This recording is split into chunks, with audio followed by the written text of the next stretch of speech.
ರಾಘವೇಂದ್ರ ತೀರ್ಥ ಗುರು ಸಾರ್ವಭೌಮರ 354ನೇ ವರ್ಷದ ಆರಾಧನಾ ಮಹೋತ್ಸವ ಪ್ರಯುಕ್ತ ಇಂದು ಶಿವಮೊಗ್ಗದ ದುರ್ಗಿಗುಡಿಯ ರಾಯರ ಸನ್ನಿಧಾನಕ್ಕೆ ಸಂಸದ ಬಿ.ವೈ. ರಾಘವೇಂದ್ರ ಭೇಟಿ ನೀಡಿ ವಿಶೇಷ ಪ್ರಾರ್ಥನೆ ಸಲ್ಲಿಕೆ ಮಾಡಿದರು.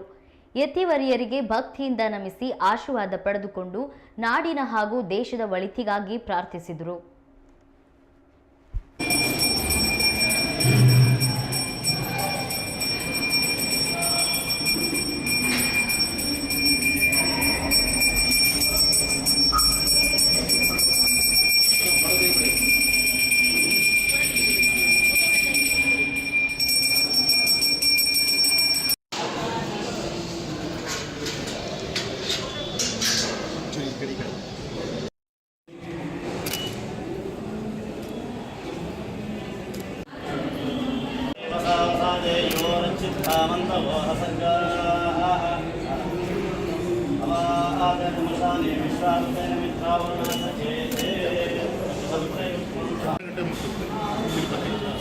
ಸಂಜೆ 4 ಗಂಟೆ ಹೊರಟು ರಾತ್ರಿ ವಾಪಸ್ ಒಂದೇ ಬರೋ ಟ್ರೈನ್ ಟ್ರೈನು ಬಿಡಿಸ್ತಾ ಇದ್ದೀನಿ.